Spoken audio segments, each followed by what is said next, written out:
அஸ்ஸலாமு அலைக்கும் வரஹ்மத்துல்லாஹி வபரகாத்துஹு. அல்ஹம்துலில்லாஹ் ஸலாத்து வஸ்ஸலாம் அலா ரசூலில்லாஹ் அம்மா பஅத். அன்பிற்குரிய இஸ்லாமிய உறவுகளே, ஹதீஸ்கள் பாதுகாக்கப்பட்டது என்கிற அந்த தலைப்பின் கீழே ஹதீஸ்களின் அறிஞர் பெருமக்கள் எப்படியெல்லாம் பாதுகாத்து இந்த சமுதாயத்திற்கு கொண்டு வந்து சேர்த்திருக்கிறார்கள், எந்த அளவிற்கு அதில் கண்ணும் கருத்துமாக இருந்திருக்கிறார்கள் என்கிற சில விஷயங்களை நாம் தெரிந்து கொள்ள கடமைப்பட்டிருக்கிறோம். ஏனென்று சொன்னால், இன்றைக்கு ஹதீஸ்கள் பாதுகாக்கப்பட்ட முறைகள் தெரியாமல், அறிஞர் பெருமக்கள் செய்த முயற்சிகள் தெரியாமல், ஏனோதானோவென்று அறிஞர்களை பேசிக்கொண்டு ஹதீஸ்களை சர்வசாதாரணமாக மறுத்து கொண்டிருக்கக்கூடிய ஒரு காலச்சூழ்நிலையை நாம் வாழ்ந்து கொண்டிருக்கிறோம். இந்த சமயத்தில் அறிஞர் பெருமக்கள் எப்படியெல்லாம் ஹதீஸ்களை நமக்கு பாதுகாத்து கொண்டு வந்து சேர்த்தார்கள் என்கிற அந்த முக்கியமான விஷயங்களை நாம் தெரிந்து கொள்ள கடமைப்பட்டுள்ளோம். அதில் இமாம் புகாரி ரஹிமஹுல்லா அவருடைய அந்த புத்தகத்தை பொறுத்தவரையில், அந்த ஹதீஸ் கிதாபை பொறுத்தவரையில், அவர்கள் ஏனைய அறிஞர்கள் காட்டாத அளவிற்கு மிக பேணுதலாக, மிக எச்சரிக்கையாக சில நிபந்தனைகளை தங்களுக்கு தாங்களே வகுத்து கொண்டு அதன் அடிப்படையில் தான் அதே சஹீல் புகாரியை தொகுத்தார்கள். அவர்களுடைய அந்த நிபந்தனைகள் தெரியாமல், அவர்களுடைய அந்த தொகுப்பு முறை என்னவென்று தெரியாமல், இமாம் புகார் ரஹிமுல்லா அவர்கள் எந்த ஒரு செய்தியை கொண்டு வந்து அந்த செய்தியின் மூலமாக தங்களுடைய நம்பகத்தன்மையை உறுதிப்படுத்தக்கூடிய அந்த செய்தியாக அவர்கள் கொண்டு வந்ததை, இவர்கள் அதே செய்தியை வைத்து, எந்த செய்தியை இமாம் புகார் ரஹிமுல்லா அவர்கள் தங்களுடைய நம்பகத்தன்மை, தங்களுடைய பேணுதலை வெளிப்படுத்தக்கூடிய, உண்மைப்படுத்தக்கூடிய செய்தியாக கொண்டு வந்தார்களோ, அந்த செய்தியை இவர்கள் இன்றைக்கு தலைகீழாக திருப்பி இவர்கள் தவறாக விளங்கி கொண்டு, இமாம் புகாரி அவர்கள் எதற்காக கொண்டு வந்தார்கள், அவர்கள் நோக்கம் என்ன, எதையுமே தெரியாமல் இவர்கள் எப்படி ஹதீஸ்களை, வசனங்களை எதற்காக சொல்லப்பட்டது, அது பின்னணி காரணம் என்ன, அந்த ஹதீஸ் அந்த ஹதீஸில் உள்ள வார்த்தை எப்படி நாம் விளங்கி கொள்ள வேண்டும், அதற்கென்று துணை சான்றாக வரக்கூடிய ஹதீஸ்கள் என்ன, எதையும் படிக்காமல் தான் தோண்டித்தனமாக எப்படி ஒரு ஹதீஸை படித்துவிட்டு, மேலோட்டமாக படித்துவிட்டு, ஒரு வசனத்தை மேலோட்டமாக படித்துவிட்டு, அதிலிருந்து தாங்களாக ஒரு கருத்தை விளங்கி அதற்கு தோதுவாக மற்ற ஹதீஸ்களை வளைத்து, மற்ற வசனங்களை வளைத்து, அல்லது வளைக்க முடியாவிட்டால் ஹதீஸ்களை மறுத்து கொண்டிருக்கிறார்களோ,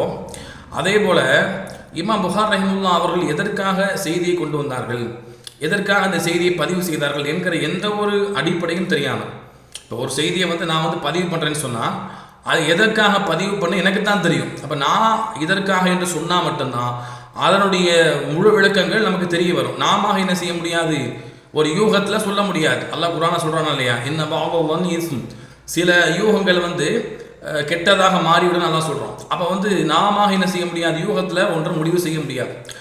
இப்போ இமாம் புகார் ரஹிமுல்லா அவர்கள் எந்த அளவுக்கு ஹதீஸை தொகுத்தாங்கன்னு பாருங்கள். மற்ற அறிஞர்களை விட இமாம் புகார் ரஹிமுல்லா அவர்களை எதற்காக அறிஞர் பெருமக்கள் முதலாவது இடத்துல வைக்கிறாங்கன்னு சொன்னோம்னா, மற்ற அறிஞர்கள் ஒரு அறிவிப்பாளர் ஒரு ஹதீஸை சொல்கிறாருன்னு சொன்னால் அந்த அறிவிப்பாளர் இருந்து மட்டும்தான் அதை கேட்பாங்க. அவர் உண்மையாளரா என்ற அந்த 5 நிபந்தனைகளை பார்ப்பாங்க. ஹதீஸுக்கென்று வகுக்கப்பட்ட 5 நிபந்தனை அடிப்படையில் அந்த ஹதீஸ் இருக்குதா, அந்த அறிவிப்பாளர் சொல்கிறாரா அப்படின்னா அதை பதிவு செஞ்சுருவாங்க. ஆனால் இமாம் புகார் ரஹிமுல்லா அவங்கள பொறுத்த வரைக்கும் அவங்க என்ன செய்வாங்கன்னு சொன்னால் 10 பேர்கிட்ட கேட்பாங்க.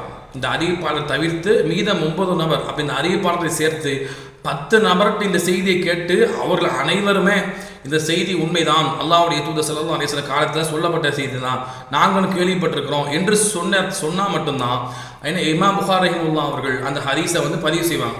அப்போ இமாம் புகார் ரஹிமுல்லா அவர்கள் இப்படி பதிவு செய்யும் பொழுது ஒரு நபர் இட்டு கட்டி இமாம் புகார் ரஹிமுல்லாட்ட என்ன செய்ய முடியாது, தவறாக சொல்லிவிட்டு சென்று விட முடியாது. இப்போ இந்த அவர்கள் வைத்துக்கொண்ட, தங்களுக்கு தாங்களே வைத்துக்கொண்ட, ஏனைய அறிஞர்கள் வைக்காத தங்களுக்கு தாங்களே வைத்துக்கொண்ட இந்த அறிவிப்பாளரை தவிர்த்து 9 நபர்கள்ட்ட கேட்கக்கூடிய அந்த பேணுதல் என்பது ஹதீஸ் விஷயத்தை மிக முக்கியமாக கவனிக்கப்பட வேண்டியது. அப்போ 9 நபர்கிட்ட கேட்டாங்கன்னு சொன்னால் அது எப்படி தவறாக மாறும். ஒரு சம்பவத்தை ஒரு நபர் மாற்றி சொல்லலாம். அதே மாதிரி இமாம் புகாரிக்கு தெரிந்த நம்பகமான 9 நபர்கிட்ட கேட்பாங்களா இல்லையா, அவங்க எல்லாரும் மாற்றி சொல்லுவாங்களா, இது சாத்தியமற்ற ஒன்று.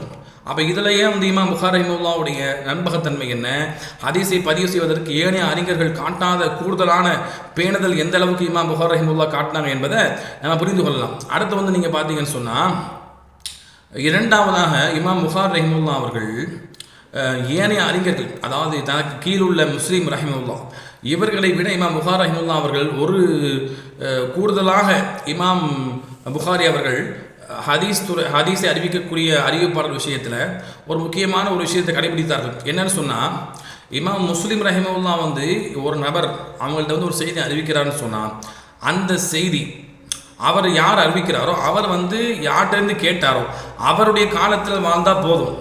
அவருடைய காலத்தில் வாழ்ந்ததாக இமாம் முஸ்லீமுக்கு ரஹிமஹுல்லாவுக்கு தெரிந்தால் போதும், அவர்கிட்டருந்து இவர் கேட்பதற்கு சாத்தியம் உள்ளது என்ற அடிப்படையில் அந்த செய்தியை பதிவு பண்ணிடுவாங்க. ஆனால் இமாம் புகாரி ரஹிமஹுல்லாஹ் பொறுத்த வரைக்கும் அவங்க யார்கிட்டருந்து கேட்டதாக அந்த அறிவிப்பாளர் சொல்கிறாரோ, அந்த அறிவிப்பாளர் யார்கிட்டருந்து கேட்டாரோ அந்த நபருடைய காலத்தில் வாழ்ந்த ஒரு செய்தியை, ஏதாவது ஒரு செய்தியை இமாம் புகாரி ரஹிமஹுல்லாஹ்ட்ட சொல்லணும், சொல்லி அதை நிரூபிக்கணும்.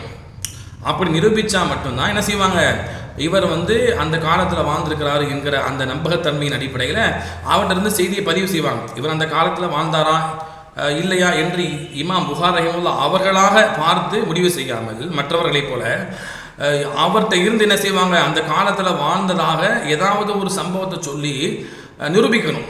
இது இமாம் புகாரி ரஹிமஹுல்லாஹ் இருந்து கூடுதலாக அவர்கள் வைத்து கொண்ட ஒரு நிபந்தனை. இந்த அடிப்படையில் தான் இமாம் புகாரி ரஹிமஹுல்லாஹ் என்ன செய்கிறாங்கன்னு சொன்னால், ஒரு அறிவிப்பாளர் மைமூன் என்று சொல்லக்கூடிய அறிவிப்பாளர் இவர் அவருடைய யார்கிட்டருந்து கேட்டாரோ அவர்கிட்டருந்து அந்த காலத்தில் நான் வாழ்ந்தேன் என்று சொல்வதற்காக என்ன செய்கிறாரு, ஒரு செய்தியை சொல்கிறார். என்ன செய்தினா, இவங்க எந்த செய்தியை வைத்து இமாம் புகாரி ரஹிமஹுல்லாஹ் அவர்களை டேமேஜ் பண்ணுவாங்களோ அந்த செய்தி தான் இமாம் புகாரி ரஹிமஹுல்லாஹ் அவர்களை உயர்த்தக்கூடிய செய்தி. அது என்னன்னு சொன்னால், அந்த மைமூன் என்று சொல்லக்கூடிய அந்த அறிவிப்பாளர் சொல்லுவார், நான் அறியாமை காலத்தில் இருந்தேன், அந்த அறியாமை காலத்தில் ஒரு சமயத்தில் நான் வெளியே போகிறேன், அப்போ குரங்குகள் ஒரு பல குரங்குகள் ஒரு குரங்கை கல்லெடுத்து எரியுது, அப்போ இதை நான் பார்க்குறேன். இதை பார்க்கும்பொழுது எனக்கு எப்படி தோணுச்சுன்னு சொன்னால், ஒரு விபச்சாரம் பண்ணவங்களை எப்படி கல்லடித்து கொல்லணுமோ அந்த சட்டம் எப்படி இருக்குதோ அதே போல் குரங்குகள் ஒரு விபச்சாரம் பண்ண குரங்கை போல் ஒரு குரங்கு நிற்கிற மாதிரி இருக்குது. அந்த குரங்கை எல்லா குரங்கு சேர்த்து கல்லெடுத்து கொள்ளுது. அப்போ எனக்கு விபச்சாரம் பண்ணவங்களை எப்படி கல்லெடுத்து கொள்ள வேண்டும் என்கிற சட்டம் இருக்குதோ அதே போல தான் இது எனக்கு நான் பார்க்குறதுக்கு எனக்கு தோணுச்சு அப்படின்னு அந்த அறிவிப்பாளர் சொல்கிறார். சொல்லிட்டு என்ன செய்கிறாரு, இமாம் புகாரி ரஹிமஹுல்லாஹ்ட்ட இதை சொல்லி இமாம் புகாரி ரஹிமஹுல்லாஹ் பதிவு செய்கிறாங்க. இப்போ இவங்க அந்த ஹதீஸை மறுக்கக்கூடியவர்கள், குதர்க்கமாக விளங்கக்கூடியவர்கள், இமாம் புகாரி ரஹிமஹுல்லாஹ் எதற்காக பதிவு பண்ணாங்கன்னு தெரியாமல் அதை என்ன சொல்கிறாங்கன்னா, அது எப்படி குரங்கு விபச்சாரம் பண்ணுமா, அப்படி செஞ்சாலும் அதுக்கு அந்த குற்றம் வருமா, அந்த தண்டனை கொடுக்கப்படுமா, இதை இமாம் புகாரிக்கு தெரியாதா, இதை போய் எதுக்கு ஹதீஸா பதிவு பண்ணார் அப்படின்னு கேட்குறாங்க.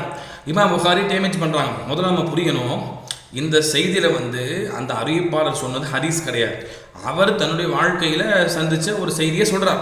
அதை இமாம் புகாரி பதிவு பண்ணுறாங்க. எதுக்கு இமாம் புகாரி பதிவு பண்ணாங்க என்று இமாம் புகாரி சொன்னால் தான் நமக்கு தெரியும். நாம என்ன செய்ய முடியாது, வெளியே உட்காந்து கொண்டு பார்த்து கொண்டு ஒரு முடிவுக்கு வர முடியாது.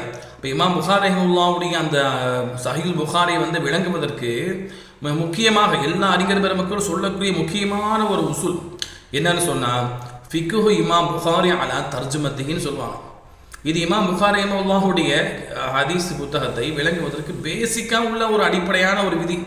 இந்த விதியை கூட தெரியாமல் என்ன செய்கிறாங்க, இமாம் புகாரி ரஹிமஹுல்லாஹ்வுடைய அந்த சஹீஹ் புகாரி விமர்சனம் பண்ணுறாங்க. இது ஆச்சரியமாக இருக்குது.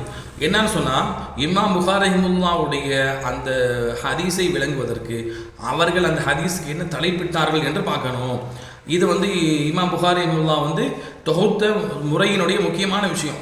இப்போ இந்த ஹதீஸ் எதுக்காக நான் பதிவு பண்ணேன், அதுக்கான விளக்கம் என்ன என்று இமாம் அப்படி நம்ம இமாம் புகாரி ரஹிமஹுல்லாஹ் அவர்களுடைய அந்த ஹதீஸ் புத்தகத்தில் இமாம் புகாரி ரஹிமஹுல்லாஹ் அவர்கள் அந்த ஹதீஸுக்கான விளக்கத்தை பதிவு செய்யும் பொழுது அந்த தலைப்பை வைத்து என்ன செய்வாங்க, அந்த ஹதீஸுக்கான விளக்கத்தை பாதி சொல்லிடுவாங்க. அப்படி இமாம் புகாரி ரஹிமஹுல்லாஹ் அவர்கள் இந்த ஹதீஸுக்கு விளக்கம் போடும் பொழுது, தலைப்பு போடும் பொழுது என்ன போடுறாங்கன்னு சொன்னால், இந்த செய்தியை இமாம் புகாரி ரஹிமஹுல்லாஹ் அவர்கள் விபச்சார குற்றத்திற்காக பதிவு பண்ணாங்கன்னு சொன்னால், விபச்சார குற்றங்கள் அப்படிங்கிற குற்றவியல் சட்டங்கிற தலைப்பில் போட்டிருப்பாங்க. ஆனால் அவங்க அதில் போடாமல் என்ன பண்ணாங்கன்னு சொன்னால், அன்சாரிகள் சிறப்பில் பதிவு செய்கிறாங்க. ஏன்னா இமாம் புகாரி ரஹிமஹுல்லாஹ் அதை கொண்டு சட்டம் சொல்ல வரல, மாறாக அந்த அறிவிப்பாளர் யார்கிட்ட கேட்டாரோ அவருடைய காலத்தில் இவர் வாழ்ந்திருக்கிறாரு என்கிற செய்தியை பதிவு செய்வதற்காகத்தான் என்ன பண்ணாங்க, அந்த செய்தியை அவர்கிட்ட கேட்குறாங்க. ஏன்னா அறியாமை காலங்கிற வார்த்தையை பயன்படுத்துவார். அப்போ இந்த அறிவிப்பாளர் வந்து அறியாமை காலத்தில் இருந்தே அவர் இருந்திருக்கிறாரு, முஸ்லீமாக வாழ்ந்திருக்கிறாரு. எனவே தான் வந்து அவர் வந்து அந்த அறிவிப்பாளர் யார்கிட்ட வந்து கேட்டாரோ அவருடைய காலத்தில் இவர் வாழ்ந்து இவர் கேட்டது வந்து உறுதி செய்யப்படுது.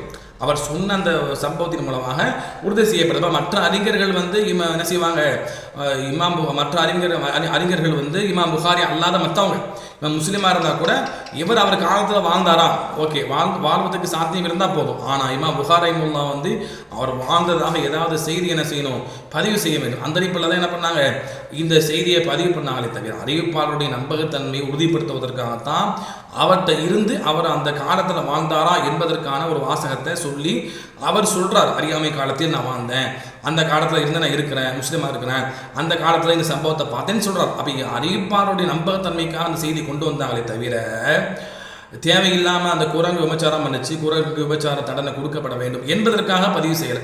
இப்போ அன்பார்ந்தவர்களே, இப்போ என்ன செய்கிறாங்க, இவங்க வந்து ஹதீஸ் சஹீஹ் புகாரி எப்படி துவக்கப்பட்டது எதுவுமே தெரியாமல் அதை விமர்சனம் பண்ணக்கூடிய ஒரு ஆச்சரியத்தை நம்ம பார்க்குறோம். எனவே வந்து ஒவ்வொரு விஷயத்தை எப்படி விளக்க வேண்டும் என்கிற அந்த கல்வியோடு தான் நம்ம மார்க்கத்தை அணுக வேண்டும். இல்லை என்று சொன்னால் தேவையில்லாத குழப்பங்களை ஏற்படுத்தி தேவையில்லாமல் தவறாக சித்தரித்து அனைத்தையும் மறுக்க வேண்டிய நிலைமை ஏற்பட்டுவிடும். எனவே அல்லாஹ் ரப்பல் ஆலமீன் சொல்லப்பட்ட விஷயங்களை புரிந்து மார்க்கத்தை முறைப்படி படித்து அதை அறிந்து அதை பின்பற்றி வாழ்கிற மக்களாக ஆகுவதற்கு அருள் செய்வானாக. ஆமீன். அஸ்ஸலாமு அலைக்கும் வரஹ்மத்துல்லாஹி வபரகாத்துஹு.